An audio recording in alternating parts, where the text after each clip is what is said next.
তো হে বন্ধু, তোমরা সবাই কেমন আছো? আশা করি অনেক ভালোই আছো। তো তোমরা আমার আগের ভিডিওতে অনেক অনেক ভালোবাসা আর অনেক অনেক সাপোর্ট দিয়েছো, তার জন্য অনেক অনেক ধন্যবাদ। তো আজকে আমি এই ভিডিওতে বলবো যে হিরো এক্সট্রিম বাইক কেন তোমরা কিনবেন না। ভাই দেখো, প্রত্যেকটা বাইকের কিছু ভালো কিছু খারাপ দিক থাকে, তো হিরো এক্সট্রিম বাইকেরও কিছু ভালো কিছু খারাপ দিক আছে। তো আজকে আমি কিছু খারাপ দিক আপনাদেরকে বলবো বা তোমাদেরকে বলবো। তোমরা ভিডিওটা পুরোটা দেখো, আর ভালো লাগলে অবশ্যই সাবস্ক্রাইব করে দিও। ঠিক আছে, আমার 900 সাবস্ক্রাইবার খুব তাড়াতাড়ি হতে চলেছে, আর 100টা সাবস্ক্রাইবার দরকার, তারপরে আমার 1000 সাবস্ক্রাইবার হয়ে যাবে।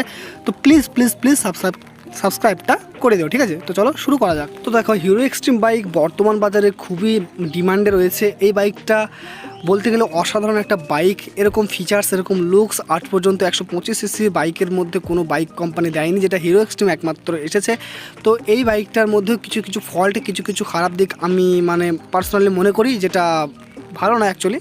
তো তোমাদের সেটা বলবো। ঠিক আছে, তো সবার প্রথমে আছে এর ডিসপ্লের ব্রাইটনেস। এই বাইকের ব্রাইটনেসটা খুবই কমিয়ে দিয়েছে, একটু বাড়লে পারতো, কেননা রোদে যদি তুমি বাইকটা চালাও তো ব্রাইটনেসের যে মিটারটা তুমি এর আলোটা দেখতে পাবে না, অন্ধকার মনে হবে অ্যাকচুয়ালি। ঠিক আছে, এখন যে মিটারের লাইটটা দেখতে পাচ্ছ, এটা হচ্ছে সন্ধ্যার আগে ভিডিও করা, তাই একটু বোঝা যাচ্ছে। কিন্তু তুমি যখন রোদে বার হবা, রোদে যখন বাইকটা চালাবা, তো তোমার সমস্যা হবে মিটারে দেখতে, কত স্পিডে বাইকটা যাচ্ছে, কত মিটারে চলছে। অ্যাকচুয়ালি এগুলো দেখতে সমস্যা হবে, এগুলো আমাদের সমস্যা হয়েছে, তাই আমি তোমাদেরকে বলছি এই ব্রাইটনেসটা একটু বাড়িয়ে দেওয়া দরকার ছিল। এই একটা ফল ছিল। তো তারপরে আর একটা খারাপ দিক হলো এর বিল্ড কোয়ালিটি। আমার একটুও পছন্দ হয়নি, কেননা দেখো, আমার এই বন্ধুর বাইকটা 2 মাস কেনা হয়েছে, তাই এর মধ্যে দেখো স্ক্র্যাচ দেখা দিয়েছে। বিল্ড কোয়ালিটি খুবই খারাপ। যেই বাইকটা নিয়ে যদি একবার তোমরা পড়ে যাও না, বাই চান্স যদি পড়ে যাও, এই বাইকের যে লুকসটা আছে না, পুরো তেহাচ নেহাচ হয়ে যাবে। কেননা বিল্ড কোয়ালিটি অতটাও ভালো না, স্ট্রং না। ঠিক আছে, প্লাস্টিক ফাইবার দিয়ে সব করা, ট্যাঙ্কি সব ফাইবার দিয়ে করা। তো বিল্ড কোয়ালিটি একটু ভালো করার দরকার ছিল। ওকে, কিন্তু লুকসটা খুবই সুন্দর করেছে, খুবই ভালো করেছে। এবার 3 নম্বর যে খারাপ দিকটা আমার মনে হয়েছে হিরো এক্সট্রিম বাইকের, সেটা আমার বলছি, সেটা হলো এর সিটিং সিস্টেম। এর যে সিটিং সিস্টেম আছে, তোমরা দেখতে পাচ্ছ যে স্প্লিট সিট দিয়েছে। তো এই সিটের ফলে যদি 3 জন তোমরা বসো এই বাইকের মধ্যে, তোমাদের সমস্যা হবে। মধ্যেখানে যে বসবে তার ভীষণ কষ্ট হবে, কারণ আমি মধ্যে অনেকবার বসেছি, খুবই আনকমফোর্টেবল মনে হয়।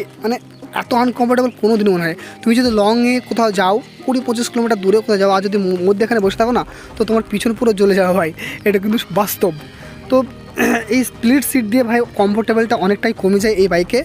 এই বাইকটা দুজনের জন্য যথেষ্ট এনাফ, কিন্তু 3 জন চললেই সমস্যা, একটা সমস্যা। ওকে, তো এই বাইকটা ভাই ফ্যামিলির জন্য নয়, এটা তোমরা বন্ধু বান্ধব নিয়ে ঘুরতে পারো, দুজনের বেশি নয়। তুমি যদি মনে করো যে আমি ফ্যামিলি নিয়ে কোথাও ঘুরতে যাও, তো ফ্যামিলি নিয়ে ঘুরতে গেলে সমস্যা হবে, বুঝতে পারছো? তো এই বাইকে আরও কিছু সমস্যা আছে, যেটা আমি সবই তো বলা যায় না, তা না, কিছু বুঝে নিতে হয়। তো আর একটা সমস্যা হচ্ছে এই বাইকের যে চেন কভার, তো চেন কভারটা হাফ চেন কভার দিয়েছে, ফুল চেন কভার দেয়নি। যদি ফুল চেন কভার দিত, তাহলে বাইকটা একটু ওই চেনটা একটু কম নষ্ট হতো, কম ধুলো মাটি জমতো। হাফ চেন কভার দেওয়ার ফলে অনেক চেনটা অনেক নোংরা হয়, নিয়মিত ওয়াশ করতে হয়, এই একটা সমস্যা। আরও বিভিন্ন রকম সমস্যা আছে, সেটা আমি বলছি না। ঠিক আছে, তোমরা তো বাইকটা খুবই যে খারাপ এটা নয়, বাইকটার মধ্যে সব বাইকের মধ্যেই কোনো বাইক পারফেক্ট হয় না, সব বাইকের মধ্যে কিছু না কিছু ভালো, কিছু না কিছু খারাপ দিক হয়। তো হিরো এক্সট্রিমের মধ্যে কিছু খারাপ দিক ছিল, যেটা আমি বললাম তোমাদের এই ভিডিওর মাধ্যমে।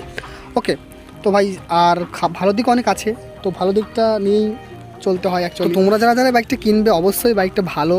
এর যেমন 2-3টে খারাপ দিক ছিল, অনেক ভালো দিকও আছে। এর লুকস, তারপরে মাইলেজ, টায়ার যে মোটা, হ্যাঁ, সাসপেনশন, মোনো সাসপেনশন, বিভিন্ন রকম জিনিস দিয়েছে, ভালো জিনিস, যেগুলো আশা করি তোমাদের অনেকটাই ভালো লাগবে।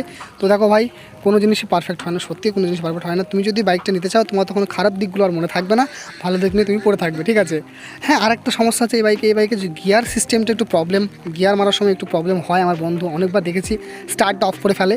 হ্যাঁ, তো এই একটা সমস্যা। তো বাকি সব ঠিকঠাকই আছে। তোমরা যারা বাইকটা কিনতে চাও, অবশ্যই কিনতে পারো। ওকে, বাংলাদেশ বাজার খুব শীঘ্রই আসতে চলেছে।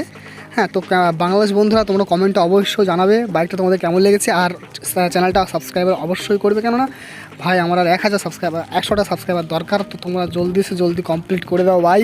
শর্ট ভিডিও ছাড়ছে ভাই, ভিউজ আসছে বাট সাবস্ক্রাইবার আসছে না। কী বলবো, 8000, 9000, 6000, 5000 ভিউজ আসছে শর্টে, কিন্তু সাবস্ক্রাইবারদের বলবে, সাবস্ক্রাইবার শুনলে তোমরা অবাক হয়ে যাবে ভাই, 1-2 করে সাবস্ক্রাইব পাচ্ছি, কী বলবো, এরকম কোনো দিনই হয় না। ঠিক আছে, তো তোমরা সাবস্ক্রাইবটা অবশ্যই করে দিও।